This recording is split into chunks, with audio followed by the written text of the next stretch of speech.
Well, summa bonum is the highest good that a person can achieve. It is the thing that a person should be striving for. It's your own. It's how you feel about your life, your highest point. And I think that when you become a superhuman, you actually regress from that point. You get further away from reaching your summa bonum because in many aspects you have to do things that you normally would never want to or should ever have to face. As I think that holds true in almost any comic.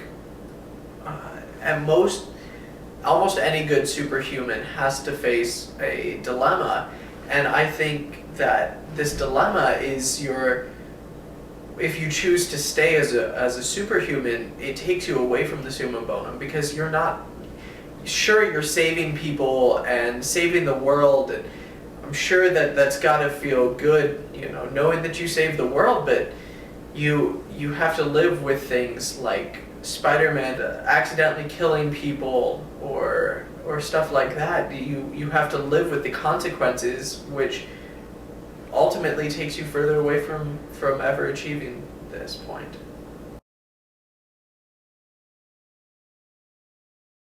I think this really depends on the superhero, the superhuman. If you look at a superhero like Spider-Man, in most situations, society does keep him in check. He does most of the time follow the rules as much as possible and stays a good superhero.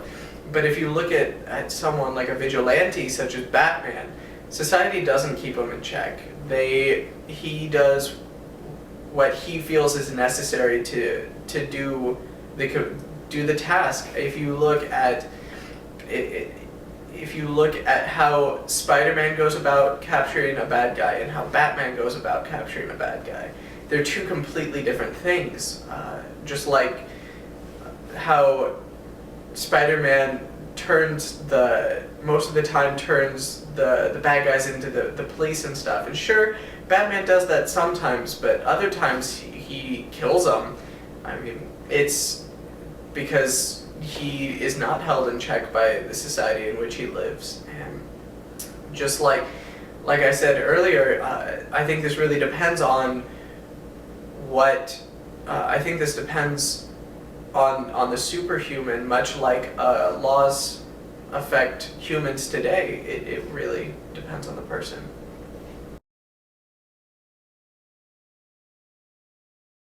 I think society has everything to do with a superhuman. I think that a superhuman is molded and shaped by the society in which they live in.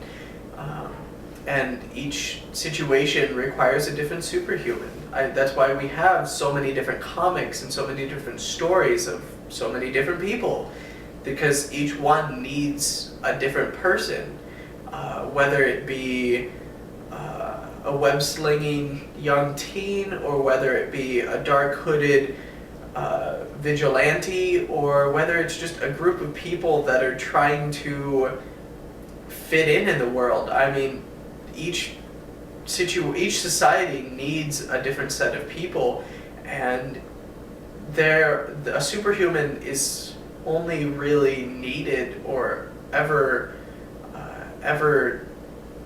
wanted when society needs help. If you think about it, the rest of the time they're othered. Nobody wants to be around them. If you look at Watchmen, for example, Dr. Manhattan is kept in a lab. A lot of the superhumans in that are just normal day people that they're trying to get back to their everyday life. But like, if you look at Dr. Manhattan, he is not able to return to it. He's othered, nobody wants to be around him.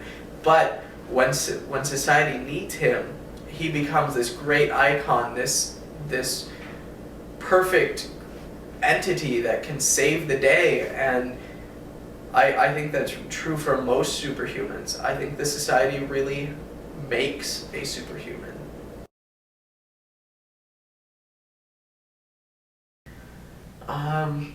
I think this is a case-to-case situation, but I think in broad generalizations, I think a superhuman must be able to push the limits of society. They have to be able to push people to think what is okay and what is not. If not, then, I mean, how do you define the superhuman versus the villain? If you look at Batman, for example, he pushes the boundaries of society, but he's the only person that can save the day because he's the only person willing to take that risk. If you look at V, he's the only one to save people from the tyranny in which they live because he's the only one that will break all the rules. I think that one holds true especially because everybody else hated the society in which they lived, but V was willing to take the next step. He was willing to push the boundaries of society, what people thought was okay and what people thought wasn't. And in the process, he made society reevaluate what situations they should be living in, and they decided to overthrow the government and start new. And I think that this holds true with almost any superhuman. They have to be willing to push the limits of society. When is it okay, though, depends on the situations.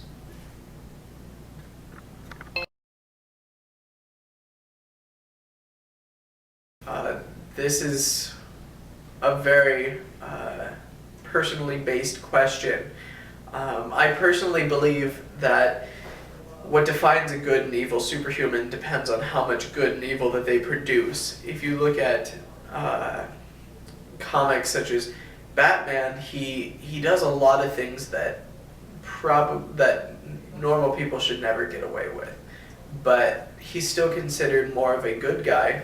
Granted, vigilante, but still considered more of a good guy because of the good that he does for the city in which he lives. He saves people of Gotham time and time again, and he's the only one that's able to do this, and so they're willing to bend the rules a little for him and define him as more of a good guy. If you look at Spider-Man, for example, though, compared to Batman, he's a much better superhuman. He's much more of a good superhuman, but in several situations, the police are after him, and everyone thinks of him as a bad guy because he's weird. He's othered. Nobody wants to be around him. He does things that are questionable, and he gets labeled as an evil superhuman. But in the end, he saves the day. People realize how much they need him and define him as a good superhuman again. I think that this can really depend on the time, the day, what just happened, all sorts of situations. And so I think when you try to decide this question, you must look at everything, all of these factors that have to be considered to defining a good and evil superhuman.